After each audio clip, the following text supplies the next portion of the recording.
राजस्थान के नीम का थाना से इस वक्त की एक बेहद बड़ी और सनसनीखेज खबर सामने आ रही है। नीम का थाना के मातृ एवं शिशु अस्पताल में डॉक्टरों की कथित लापरवाही के चलते एक 25 वर्षीय प्रसूता की मौत का मामला सामने आया है। महिला की मौत से गुस्साए परिजनों और ग्रामीणों ने अस्पताल के बाहर धरना शुरू कर दिया है। हालत इस कदर बेकाबू हो गई कि आक्रोशित महिलाओं ने अस्पताल के मुख्य गेट को पूरी तरह से बंद कर दिया। घटना की संवेदनशीलता को देखते हुए कोतवाली पुलिस, तहसीलदार और पीएमओ भारी जाब्ते के साथ मौके पर पहुंचे हैं, लेकिन पहले दौर की प्रशासनिक वार्ता पूरी तरह बेनतीजा रही है। पूरा मामला नीम का थाना के खादरा निवासी राजकुमार सैनी की पत्नी अंजलि से जुड़ा है। परिजनों के मुताबिक अंजलि को प्रसव पीड़ा के चलते 12 जुलाई को अस्पताल में भर्ती कराया गया था, जहां 14 जुलाई को सिजेरियन ऑपरेशन के जरिए उसकी पहली डिलीवरी हुई। मृतका के पति का गंभीर आरोप है कि ऑपरेशन के बाद से अंजलि को लगातार हैवी ब्लीडिंग हो रही थी। परिजनों ने बार बार डॉक्टरों से ब्लड चढ़ाने की गुहार लगाई, लेकिन अस्पताल प्रशासन ने इससे सामान्य ब्लीडिंग बताते हुए खून चढ़ाने से साफ मना कर दिया। जब अंजलि की हालत बेहद नाजुक हो गई तो उसे जयपुर रेफर कर दिया गया। परिजनों का यह भी आरोप है कि रेफर किए जाने के बाद अस्पताल ने उन्हें सरकारी एम्बुलेंस तक मुहैया नहीं कराई, जिसके कारण वे मजबूरी में निजी एम्बुलेंस के अंजलि को चोमू से बराला हॉस्पिटल ले गए। वहां डॉक्टर्स ने तुरंत 2 यूनिट ब्लड भी चढ़ाया, लेकिन तब तक काफी देर हो चुकी थी और इलाज के दौरान 15 जुलाई की रात अंजलि ने दम तोड़ दिया। मौत की खबर फैलते ही ग्रामीण उग्र हो गए और अस्पताल के बाहर डट गए। प्रदर्शनकारियों ने प्रशासन के सामने 3 बड़ी शर्तें रखी हैं। पहली, दोषी डॉक्टरों पर तुरंत निलंबन की कार्यवाही हो। दूसरी, मेडिकल बोर्ड से निष्पक्ष पोस्टमार्टम कराया जाए। और तीसरी, पीड़ित परिवार को 1 करोड़ रुपए का मुआवजा दिया जाए। वहीं दूसरी तरफ अस्पताल प्रशासन ने लापरवाही के इन आरोपों को खारिज किया है।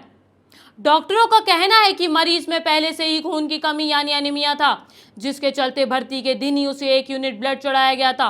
ऑपरेशन के बाद जब ब्लीडिंग कंट्रोल से बाहर हुई तभी उसे हायर सेंटर रेफर किया गया। राहत की बात से वित्ती है कि नवजात बच्चा पूरी तरह स्वस्थ है, लेकिन अपनी मां के आंचल से हमेशा के लिए महरूम हो चुका है।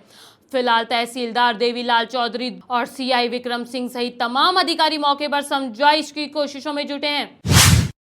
पाई गई। नॉर्मल जांचें होने के बाद में डॉक्टर साहब ने 3 दिन तक एडमिट रखा।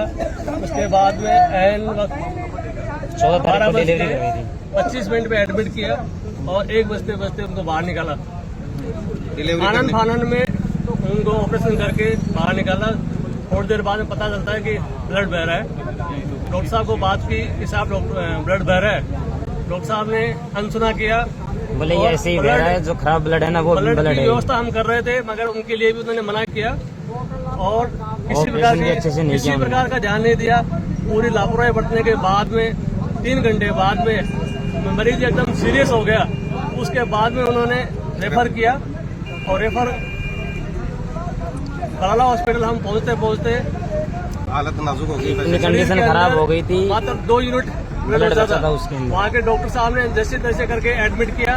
एडमिट करते ही उन्हें जांची की तो पता चला कि बॉडी के अंदर मात्र 2 यूनिट ही ब्लड बचा है।